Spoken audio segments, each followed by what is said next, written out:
ಏನು ಹಾಸನದ ಪ್ರಜ್ವಲ್ ಮಾಜಿ ಸಂಸದರಂಥ ಪ್ರಜ್ವಲ್ ರೇವಣ್ಣ ಪ್ರಕರಣದಲ್ಲಿ ಅಂದರೆ ಒಳನಿಷ್ಪದಲ್ಲಿ ದಾಖಲಾದಂಥ ಮನೆ ಕೆಲಸದ ಆಕೆ ಮೇಲೆ ನಡೆದಂಥ ಪ್ರಕರಣದಲ್ಲಿ ಈಗಾಗಲೇ ಜೀವಿತಾವಧಿ ಶಿಕ್ಷೆ ಪ್ರಕಟ ಆಗಿದೆ. ಅಂದರೆ ಮೊನ್ನೆ ನಡೆದಂಥ ನ್ಯಾಯಾಲಯದ ತೀರ್ಪಿನಲ್ಲಿ ಜೀವಿತಾವಧಿ ಶಿಕ್ಷೆ ಪ್ರಕಟ ಆಗಿದೆ. ಅದರ ವಿರುದ್ಧವಾಗಿ ಈಗಾಗಲೇ ಪ್ರಜ್ವಲ್ ರೇವಣ್ಣನ ಪರ ವಕೀಲರು ಅಪೀಲ್ ಕೂಡ ಸಲ್ಲಿಸಿದ್ದಾರೆ. ಕರ್ನಾಟಕ ಉಚ್ಚ ನ್ಯಾಯಾಲಯದಲ್ಲಿ ದ್ವಿಸದಸ್ಯ ಪೀಠದಲ್ಲಿ ಅಂದರೆ ಡಿವಿಷನ್ ಬೆಂಚಲ್ಲಿ ಕೂಡ ಅಪೀಲ್ ನಡೀತಾ ಇದೆ. ಅದರಲ್ಲಿ ಕೆಲವು ತಳ ಹಂತದ ವಿಚಾರಣಾ ನ್ಯಾಯಾಲಯ ಕೊಟ್ಟಂಥ ತೀರ್ಪಿನಲ್ಲಿ ಕೆಲವು ನ್ಯೂನತೆಗಳಲ್ಲಿ ಅವರು ತಳ ಹಂತದ ವಕೀಲರುಗಳು ಮಾಡಿದಂಥ ಕೆಲವು ಲೋಪದೋಷಗಳನ್ನು ಮತ್ತು ಸಾಕ್ಷಿಗಳನ್ನು ಕೊಟ್ಟಂಥ ಸಾಕ್ಷಿಗಳ ಮೇಲೆ ಬೆಳಕು ಚೆಲ್ಲಿರುವಂಥ ಕೆಲವು ವಿಚಾರಗಳನ್ನು ಅತಿ ಹೆಚ್ಚು ಬೆಳಕು ಚೆಲ್ಲಿ ಇವತ್ತು ಉಚ್ಚ ನ್ಯಾಯಾಲಯದ ಸಬ್ಮಿಷನ್ ಮಾಡಿರೋದ್ರಿಂದ ಹಲವಾರು ಮಾರ್ಗಗಳಲ್ಲಿ ಆಯಾಮಗಳಲ್ಲಿ ಪ್ರಜ್ವಲ್ ರೇವಣ್ಣಗೆ ರಿಲೀಫ್ ಸಿಕ್ಕಂಥ ಅವಕಾಶಗಳು ಬಹುತೇಕ ಇದೆ ಅಲ್ಲಿ. ಹಾಗಾಗಿ ಅವರು ಅಪೀಲಲ್ಲಿ ಕೋರ್ಟ್ ಏನು ಬೇಕಾದ್ರೂ ತೀರ್ಪು ತಗೋಬೋದಲ್ಲಿ. ಸೊ ಹಾಗಾಗಿ ಅದು ಒಂದು ಪ್ರಕರಣ. ಮತ್ತೊಂದು ಈಗ ಮತ್ತೆ ಇನ್ನೊಂದು ಪ್ರಕರಣದಲ್ಲಿ ಈಗಾಗಲೇ ವಿಚಾರಣೆ ನಡೀತಾ ಇದೆ ಅಲ್ಲಿ. ಅಂದರೆ ಒಬ್ಬ ಜಿಲ್ಲಾ ಪಂಚಾಯತಿ ಮೆಂಬರ್ ನಡೆದಂಥ ಸಂಬಂಧಪಟ್ಟಂತೇಳಿ ಆ ಪ್ರಕರಣದ ವಿಚಾರಣೆ ನಡೆಸಬಾರ್ದು ಅಂತೇಳಿ ಈಗಾಗಲೇ ಸರ್ವೋಚ್ಚ ನ್ಯಾಯಾಲಯದಲ್ಲಿ ತಡೆಯಾಜ್ಞೆ ಕೊಡಬೇಕು ಅಂತೇಳಿ ಈಗಾಗಲೇ ಅಪೀಲ್ SLP ಸಲ್ಲಿಸಿದ್ದಾರೆ ಅಲ್ಲಿ. ಸೊ ಅದು ಕೂಡ ವಿಚಾರಣೆ ಕೈಗೆತ್ಕೊಂಡಿದ್ದಾರೆ ಅಲ್ಲಿ.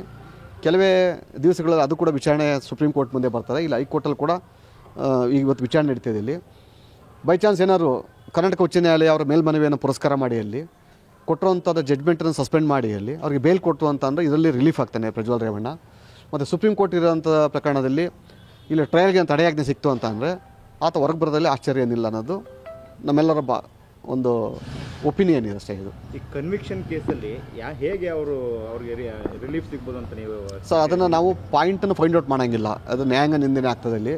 ಕೆಲವು ಆಯಾಮಗಳಲ್ಲಿ ಕೆಲವು ಪಾಯಿಂಟಲ್ಲಿ ಇವರು ವಕೀಲರು ಕ್ರಾಸ್ ಮಾಡೋಂಥ ವಿಚಾರದಲ್ಲಿ ಮತ್ತು ಕೆಲವು ಡಾಕ್ಯುಮೆಂಟ್ಸನ್ನು ಸಬ್ಮಿಟ್ ಮಾಡೋಂಥ ವಿಚಾರದಲ್ಲಿ ಕೆಲವು ಲೋಪದೋಷ ಮಾಡಿದ್ದಾರೆ ಇವರು. ಅದನ್ನು ನಾನು ಅವ್ರ ತೀರ್ಪು ಬರೋಕ್ಕೆ ಮುಂಚಿತವಾಗಿ ಹೇಳಿದೆ ಅವ್ರ ವಕೀಲರು ಕೆಲವು ಎಡವಿದ್ದಾರೆ ಅಂತೇಳಿ. ಅಂಥ ಒಂದು ಪ್ರಕರಣಗಳನ್ನು ಈಗಾಗಲೇ ಅವರು ಆ ಪಾಯಿಂಟ್ಸ್ ಮೇಲೆ ಹೈಲೈಟ್ ಮಾಡಿದ್ದಾರೆ ಈಗ ಹೈಕೋರ್ಟಲ್ಲಿ. ಸೊ ಹಾಗಾಗಿ ಕೆಲವು ಪಾಯಿಂಟ್ಸ್ಗಳ ಮೇಲೇ ಅತಿ ಹೆಚ್ಚಿನ ಇಂಟ್ರೆಸ್ಟ್ ತೋರಿಸಿರೋದ್ರಿಂದ ಅಲ್ಲಿ ಅದನ್ನೇ ಘನ ನ್ಯಾಯಾಲಯ ಏನಾರಕ್ಕೆ ಪುರಸ್ಕಾರ ಮಾಡ್ತು ಅಂತಂದರೆ ಈತನಿಗೆ ತುಂಬ ರಿಲೀಫ್ ಸಿಕ್ಕುವಂಥದ್ದು ಸಾಧ್ಯತೆಗಳು ತುಂಬ ಜಾಸ್ತಿ ಇದೆ. ಸರ್ ಆಸ್ ಎ ಅಡ್ವೊಕೇಟ್ ಮತ್ತು ಈ ಪ್ರಕರಣದಲ್ಲಿ ನೀವು ಕೂಡ ಹಿಂದೆ ಅವ್ರದ್ದು ವಿಡಿಯೋಗಳು ಸಂಬಂಧಪಟ್ಟಂಗೆ ಅದು ರಿಲೀಸ್ ಆಗಿಂದ ಮುಂಚೆ ಕೂಡ ತಾವು ಪ್ರಸ್ತಾಪಗಳನ್ನು ಮಾಡಿದ್ರಿ. ಸೊ ಈ ಪ್ರಕರಣದಲ್ಲಿ ಏನು ತೀರ್ಪು ಬರಬೇಕು ಅಂತ ನಿಮ್ಮ ಎಕ್ಸ್ಪೆಕ್ಟೇಷನ್ ಇದೆ ಸರ್? ಅಪರಾಧಿ ಶಿಕ್ಷೆ ಆಗಬೇಕು. ಸೊ ಆದರೆ ಅವನು ಅಪರಾಧ ಮಾಡಿದಂಥ ಸಾಬೀತುಪಡಿಸಬೇಕಾದಂಥ ಜವಾಬ್ದಾರಿ ಇದೆಯಲ್ಲ ಇನ್ವೆಸ್ಟಿಗೇಷನ್ ಆಫೀಸರ್ಸ್ಗಳು ಮತ್ತು ಪೂರಕವಾದಂಥ ಸರ್ಕಾರಿ ವಕೀಲರುಗಳಿದಾರೆ ಅವ್ರ ಜವಾಬ್ದಾರಿ ಅತಿ ಹೆಚ್ಚಿರ್ತದಲ್ಲಿ. ಸೊ ಎಲ್ಲೋ ಒಂದು ಕಡೆ ಅವರು ಕೂಡ ಎಡವಿದ್ದಾರೆ ಅಂತೇಳಿ ನನ್ನ ಭಾವನೆ ಬರ್ತಾ ಇದೆ. ಸರಿ, ಪೆನ್ ಡ್ರೈವ್ ಪ್ರಕರಣದಲ್ಲಿ ಎಲ್ಲವೂ ಕೂಡ ಸರಿಯಾಗಿ ಆಗ್ತದೆ ಅಂತ ನಿಮ್ಗೆ ಅನ್ಸುತ್ತೆ? ಪೆನ್ ಡ್ರೈವ್ ಹಂಚಿಕೆ ಪ್ರಕರಣದಲ್ಲಿ ಮೊದಲಿನ ಕೂಡ ಚರ್ಚೆ ಇತ್ತು, ಯಾರು ಮೂಲ ಇದ್ದಾರೆ ಅವ್ರನ್ನ ಟಚ್ ಮಾಡಲೇ ಇಲ್ಲ ಅಂತೇಳಿ. ಇದು ಸಂಬಂಧಪಟ್ಟಂಗೆ ನೀವು ಅದರಲ್ಲಿ ನಿಮ್ಮನ್ನು ಅರೆಸ್ಟೇ ಮಾಡಿಬಿಟ್ರು. ಏನು ಹೇಳ್ತೀವಿ ಸರ್? ಈಗ ಯಾವ ಚಾರ್ಜ್ ಶೀಟ್ ಬರಲಿಕ್ಕೆ ಕಾಯ್ತಾ ಇದ್ದೀನಿ ನನ್ನಲ್ಲಿ. ಯಾರು ತನಿಖಾಧಿಕಾರಿಗಳಿದ್ದಾರೆ ಅವರೇ ಜೈಲು ಸೇರೋದ್ರಲ್ಲಿ ಆಶ್ಚರ್ಯ ಏನಿಲ್ಲ. ತನಿಖಾಧಿಕಾರಿಗಳು ಏನು SIT ತಂಡ ಇದೆಯಲ್ಲ, ಚಾರ್ಜ್ ಶೀಟ್ ಬಂದ ನಂತರ ಗೊತ್ತಾಗ್ತದೆ ಸತ್ಯಾಂಶ ಏನು ಅಂತೇಳಿ. ಅವ್ರುಗಳು ನಾವು ಹೋಗಿ ಬಂದರೆ ಜಾಕ್ ಹೋಗೋದ್ರಲ್ಲೂ ಆಶ್ಚರ್ಯ ಏನಿಲ್ಲ ಇದರಲ್ಲಿ. ತನಿಖಾಧಿಕಾರಿಗಳು ಇದು ಪೆಂಡ್ರೈವ್ ಪ್ರಕರಣದಲ್ಲಿ ನಾವು ಕಾಯ್ತಾ ಇದ್ದೀವಿ ಅಲ್ಲಿ ಏನು ಮಾಡ್ತಾರೆ ನೋಡೋಣ ಅಂತೇಳಿ. ನ್ಯಾಯಬದ್ಧವಾಗಿ ತನಿಖೆ ಮಾಡಿ ಚಾರ್ಜ್ ಶೀಟ್ ಹಾಕಿದರೆ ಬಚಾವ್ ಆಗ್ತಾರೆ. ಅವರು ರಾಜಕೀಯ ಪ್ರೇರಿತವಾಗಿ ಚಾರ್ಜ್ ಶೀಟ್ ಆಗ್ತು ಅಂತ ಅವ್ರನ್ನೂ ಜೈಲಿಗೆ ಕಳಿಸೋಂಥದ್ದು ಈ ಕಾನೂನಲ್ಲಿ ಅವಕಾಶ ಇದೆ. ಅದು ಆ ಕೆಲಸ ನಾವು ಕೂಡ ಮಾಡ್ತೀವಿ. ತನಿಖೆ ಆಗಲಿಲ್ಲ ಅಂತ ಅನ್ಸುತ್ತೆ ನಿಮಗೆ ಈ ಪ್ರಕರಣದಲ್ಲಿ? ನಾವು ಈಗ ಹೇಳೋಕ್ಕಾಗಲ್ಲ. ಚಾರ್ಜ್ ಶೀಟ್ ಹಾಕಲಿ, ಅವರು ಚಾರ್ಜ್ ಶೀಟ್ ಹಾಕಿ ಗೊತ್ತಾಗ್ತದೆ. ಯಾಕಂದರೆ ಈಗಾಗಲೇ ತನಿಖೆ ನಡೆಯೋದ್ರಲ್ಲಿ ನಿಜವಾದ ಅಪರಾಧ ಮಾಡಿದಂತಾರಲ್ಲ ಆರಾಮಾಗಿದೆ, ರಾಜ್ಯದ ಥರ ಇದ್ದಾರೆ ಅಲ್ಲಿ. ನಿರಪರಾಧಿಗಳೆಲ್ಲ ಜೈಲಿಗೆ ಹೋಗಿ ಬಂದರು, ನಿರಪರಾಧಿಗಳ ಮೇಲೆ ನೋಟಿಸ್ ಕೊಟ್ಟು ತನಿಖೆ ಮಾಡಿದ್ದಾರೆ ಅಲ್ಲಿ. ಸೊ ಹಾಗಾಗಿ ಎಲ್ಲೋ ಒಂದು ಕಡೆ ಇದು ದಾರಿ ತಪ್ಪಿದೆ ಗೊತ್ತಾಗ್ತಾ ಇದೆ ನಿಮಗೆ. ಅದು ಚಾರ್ಜ್ ಶೀಟ್ ಹಾಕಿದ್ಮೇಲೆ ಗೊತ್ತಾಗ್ತದೆ ಇಲ್ಲಿ ಇವರು ಪ್ರಾಮಾಣಿಕ ಮಾಡಿದರೆ ಅಪ್ರಾಮಾಣಿಕ ಮಾಡಿದ್ರೆ ಅಂತಂದೇಳಿ. ಇವ್ರೇನಾದ್ರೂ ಅಪ್ರಾಮಾಣಿಕತೆಯಿಂದ ಚಾರ್ಜ್ ಶೀಟ್ ಹಾಕಿತ್ತು ಅಂತಂದರೆ ತನಿಖಾಧಿಕಾರಿಗಳನ್ನ ಜೈಲಿಗೆ ಕಳಿಸೋಂಥ ಕೆಲಸವನ್ನು ನಾನು ಮಾಡ್ತೀನಿ. ಅದನ್ನ ಮುಖ್ಯ ಪ್ರಕರಣದಲ್ಲಿ ಕನ್ವಿಕ್ಷನ್ ಆಗುತ್ತೆ ಆರೋಪಿಗೆ, ಆದರೆ ಇನ್ನೂ ಸರ್ಕ್ಯುಲೇಟ್ ಪ್ರಕರಣದಲ್ಲಿ ಇನ್ನೂ ಕೂಡ ಚಾರ್ಜ್ ಶೀಟ್ ಹಂತಕ್ಕೆ ಹೋಗಲ್ಲ. ಅಲ್ಲ, ಅವರು ಟೈಮ್ ಡ್ರಾಗ್ ಮಾಡೋಕ್ಕೋಸ್ಕರನೇ ಪ್ರತಿ ದಿವಸ ಒಬ್ಬೊಬ್ಬರಿಗೆ ನೋಟಿಸ್ ಕೊಡ್ತಾವ್ರೆ. ಈಗ ಒಬ್ಬ ಫೋನ್ ಟ್ರ್ಯಾಪ್ ಮಾಡೋದು ಸುಲಭ ಅಲ್ಲ ಅಲ್ಲಿ. ಫೋನ್ ಟ್ರ್ಯಾಪ್ ಮಾಡೋಣ ಅವಶ್ಯಕತೆ ಇದೆ, ಮತ್ತು ಫೋನ್ ಟ್ರ್ಯಾಪ್ ಮಾಡ್ಬೇಕಲ್ಲಿ. ಇವರು ಬೇಕಾದ್ರೆಲ್ಲ ಟ್ರ್ಯಾಪ್ ಮಾಡ್ಕೊಂಡು ಇವರಿಗೆ ಬೇಡವಾದದ್ದೆಲ್ಲ ಮಾಡ್ತಾ ಕುಂತಿದ್ದಾರೆ. ಸುಮ್ಮನೆ ಯಾವುದೋ ಒಂದು ಪ್ರಕರಣದ ನಂಬರ್ ಕೊಟ್ಕೊಂಡಲ್ಲಿ ಬೇಕಾದ್ರೆಲ್ಲ ಫೋನ್ ಟ್ರ್ಯಾಪ್ ಮಾಡ್ತಾಯಿದ್ದಾರೆ.